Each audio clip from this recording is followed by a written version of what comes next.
after the 7th year of famine. Sabi ko, year 2008. No, after the 7th year. Sabi ko,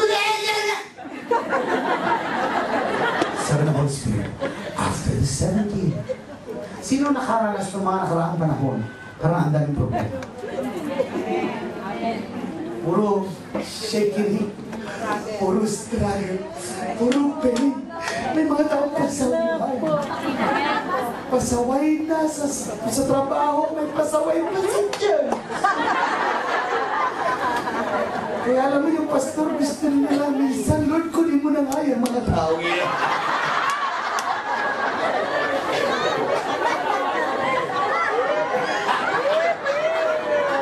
Huwag niyong pilitin yung pastor niyo kasi narinig yan ni Lord.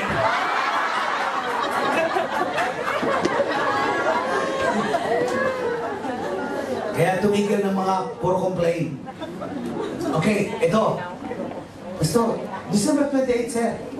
God has been speaking to me. Sabi ko, Lord, anong gusto mong sabihin sa akin? Sabi niya, 17. Tapos na 17. And the Lord start showing me. Start counting.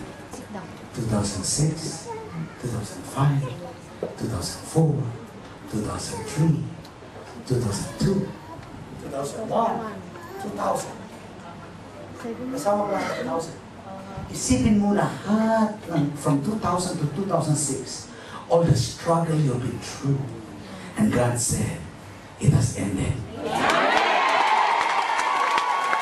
Kung ako sa inyo, ito ang pinaka-best time kung kapag ganito.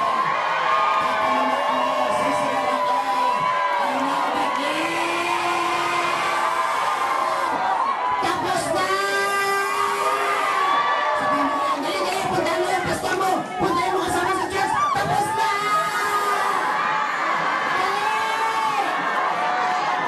Tapos na ang struggle, wala struggle, pastora!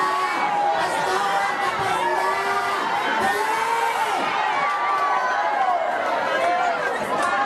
Dali! Dali! Sabihin mo sa kanya, pastor, tapos na!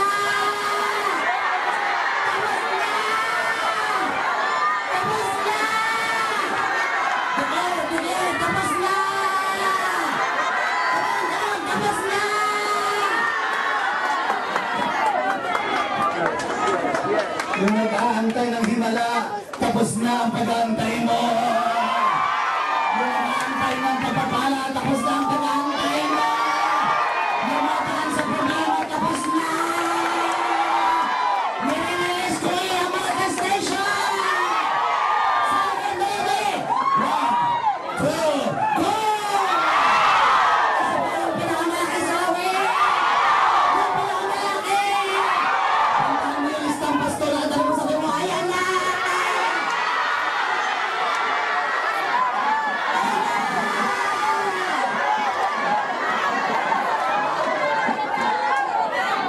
Opo.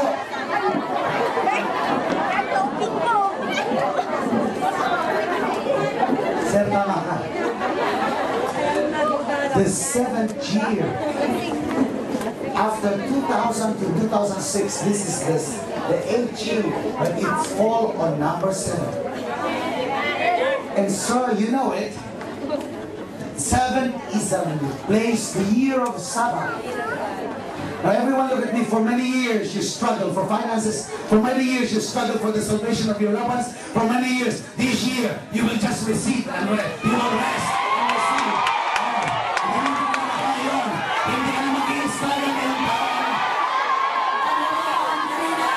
You will serve this year. You will just rest and receive. Sabi mo sa Lord, rest and receive.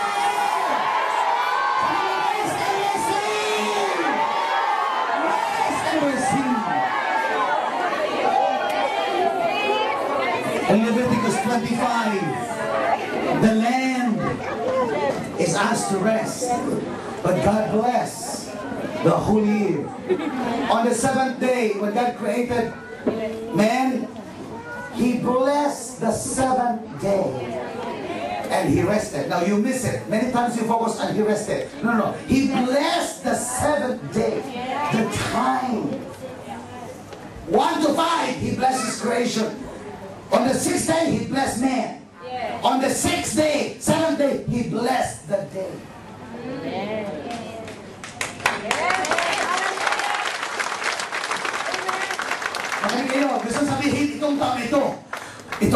ako na bless mo.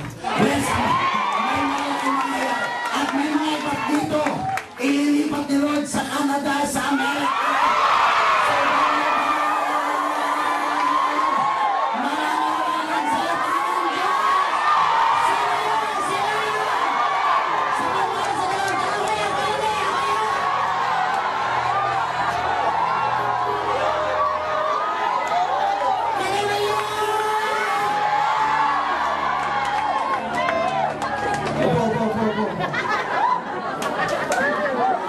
Sa inyo, nagpo-flow na. Alam niyo yung ginagawa niyo, sister? Yung kanina ayaw mo umalis sa kuwan mo, nakatikit ka. Ngayon nakatakit, narinig ni Lord John. Kung narinig ni Lord, yun ang gagawin niya sa iyo.